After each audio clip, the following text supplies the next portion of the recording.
I know you didn't just change your name for some nigga you barely met. You barely know, girl. I know you. You didn't change your name from your daddy's name to keep some nigga that you don't even know happy? Girl, fuck him. Oh, my life, be waiting for you.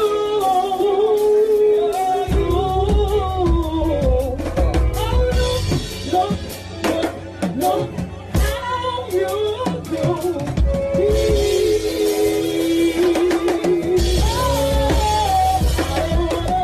Nights before the Grammy Awards, I was already in New York. I was early for a couple of reasons. The first was to go to Clive Davis's Arista Records party. Until 2000, Clive Davis had headed up Arista for years, and he remains one of the grand old men of the music business, a suit with soul. That nigga. Whitney Houston died. Your friend died at one of them parties, girl. He had also become sort of a Swifty Lazar of the Grammys. That year, it was at the Plaza Hotel, and as Dan, his wife, and I were walking up the stairs to the gala, who do we see coming down the stairs but Jerry Griffith? The other reason I was in New York early was to help raise money to save the legendary Apollo Theater in Harlem. The morning after the Grammys, I had to get on a plane for Italy, and Andre was headed back to Los Angeles. Parting was not exactly sweet sorrow. He was horrible, extremely spiteful and nasty. This was exactly how he'd promised not to behave. Before we were married, Andre had convinced me that he was okay with being the sideshow in the media circus and not the main event. And he had assured me that it wouldn't bother him. But Andre couldn't deal with being the husband of. When anyone called him Mr. Cole, even by accident, after we got married, the only time I could be Natalie Cole was on stage. I had to change my driver's license and even change my stationery letterhead. When some poor hotel clerk asked me, "How are you doing today, Miss Cole?" Andre considered it an insult and snapped, "Mrs. Fisher, I know you fucking lying. I know you didn't just change your name for some nigga you barely met. You barely know, girl. I know you didn't change your name from your daddy's name to keep some nigga that you don't even know happy? Girl, fuck him." When Marvin and I were married, I'd seldom been called Mrs. Yancey. Of course, unlike Marvin, Andre was a very insecure and very angry man. He too was a recovering addict. But because he had to keep earning a living, he didn't have the luxury of getting help at a place like Hazleton. Oh my God, girl. Why you ain't say this a couple of pages back that the nigga was a recovering addict? I could have told you that it was some bullshit. He had to do it on his own, as do a lot of people. That made him bitter, along with other baggage that he carried through his life. When we were first married, I noticed that he didn't have a lot of friends. After a while, it was a drag. When you're first in love and a man is giving you all of his attention, you take it as total flattery. And then you realize the mother ain't got no life. The only life he got is pissing you off and getting on your damn nerves, girl. And then you be like, "Nigga, can you go find some friends? You don't need anybody else in your life. You've got me." That's a bad sign.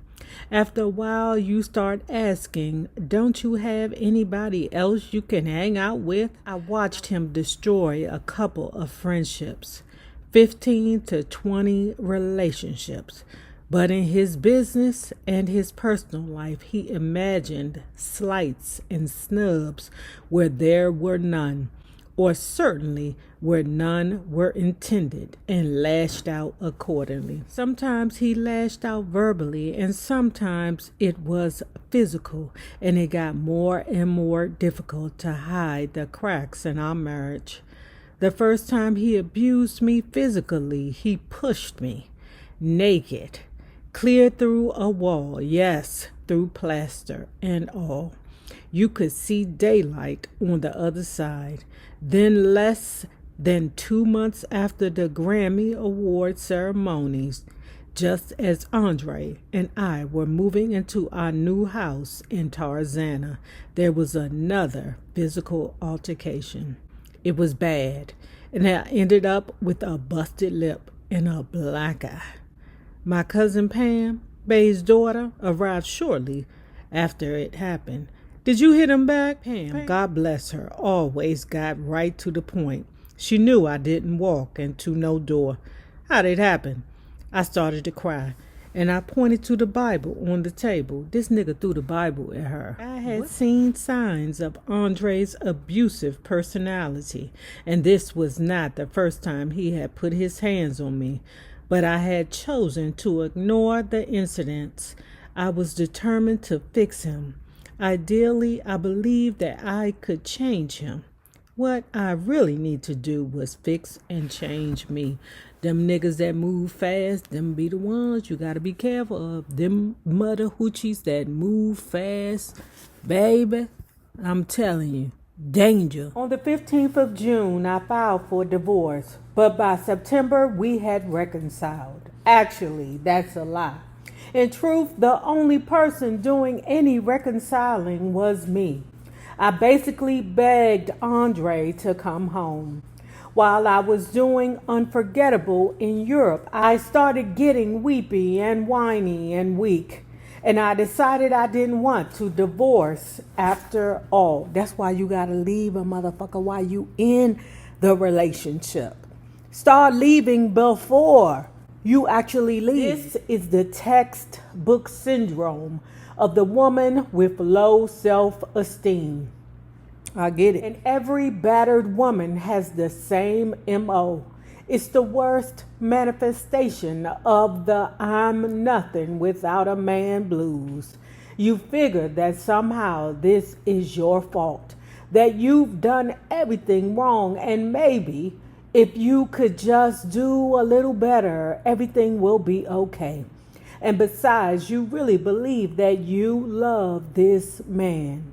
Andre really didn't want to come back to me, but I kept pleading until he did. It would have been better for both of us to cut our losses then and there, but I couldn't let go. I could not face yet another failed marriage. Yeah, sometimes it's not about the love, it's about the facing the people who told you not to do it. It's about the feeling of failure. You know, you don't want anybody to tell you, I told you so, I told you so. We've moved on to I'll Fly Away. The first day on the set, I couldn't figure out what to do with my hands because I was used to holding a microphone.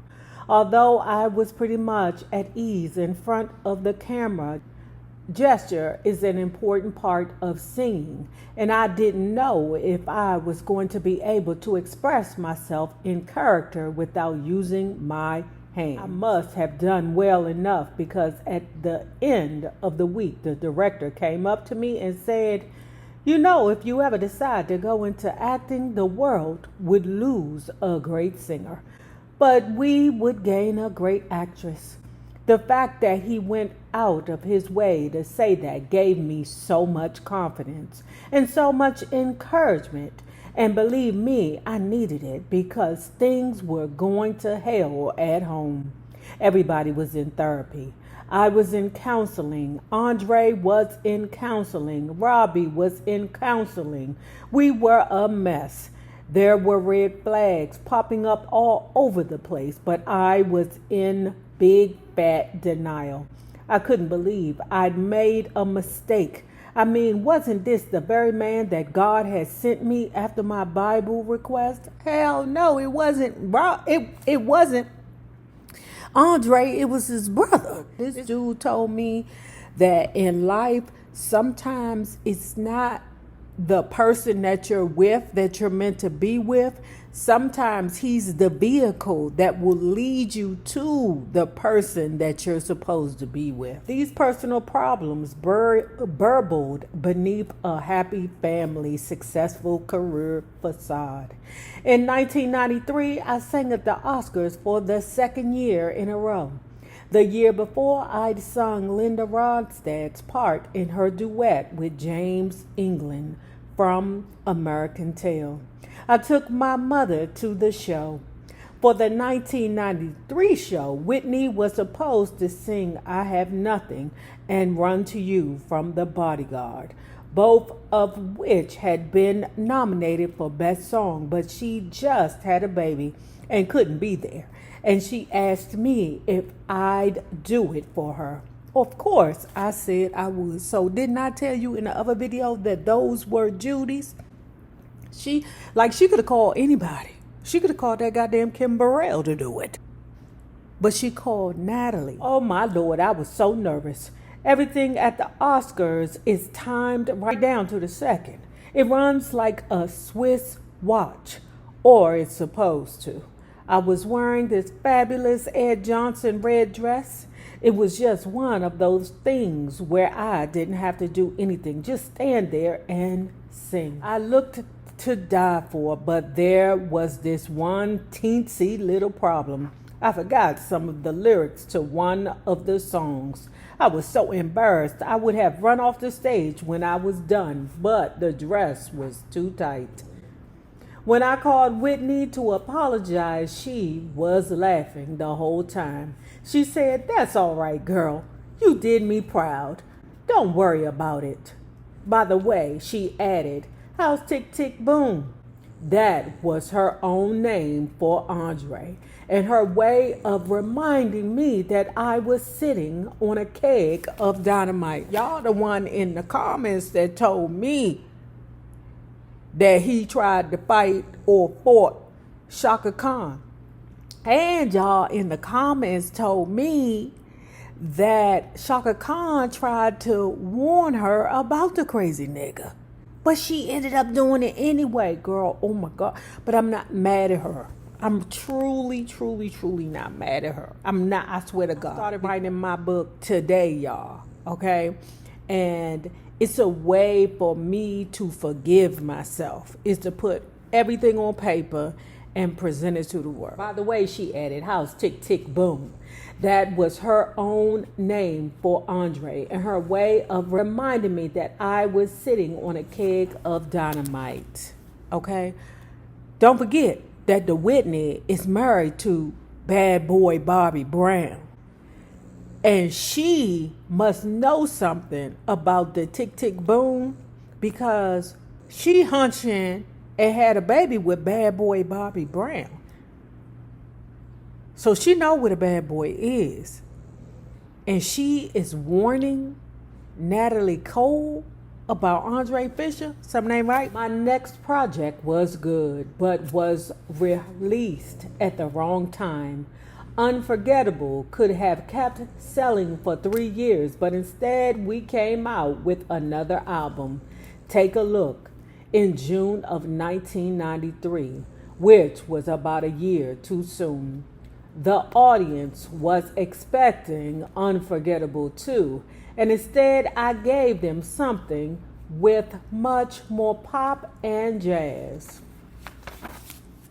Timing is everything. 1994 started out on a strange note. I sang at Bill Gates' wedding reception. My house took a major hit from the January 17th earthquake, and I had to leave for Atlanta while it was still a mess in order to sing the national anthem at the Super Bowl. At about the same time, Take a Look, the title track on the last album, was nominated for a Grammy as Best Jazz Vocals, and I performed It's Sandman, a high-spirited Count Basie song that had been lyrically reinvented by a vocal group from the 1950s called Lambert, Hendricks, and Ross at the Grammy Awards on the 1st of March. The Grammys were in New York again that year, and I had the best time. Clive Davis's Arista Bash was a blast. Didn't I tell you niggas died at his party? At the end of the night, a bunch of us got up to serenade Aretha Franklin. And when Whitney Houston, her mom, Sissy, Bobby Brown, Gladys Knight, BB Winans, and I got into Respect, it was a scream. There are certain kinds of men who need to pick on people who are weaker than they are. They need to blame someone for the way they are feeling. They need to vent. They must be in control in order to feel important. I don't know who I felt sorrier for, Andre or myself. When people asked me what I wanted most for Christmas, I didn't dare tell them. The number one item on my Christmas list was a way out of my marriage.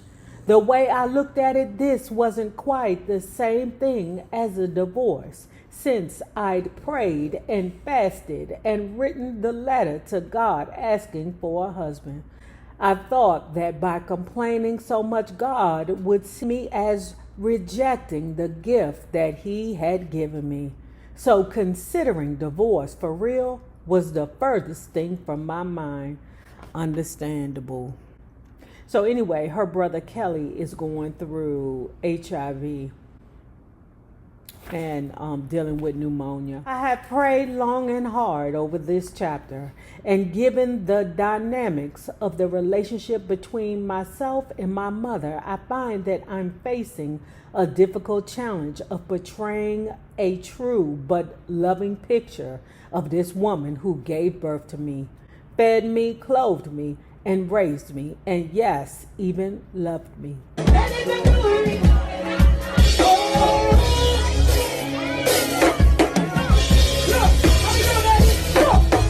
Oh, my life.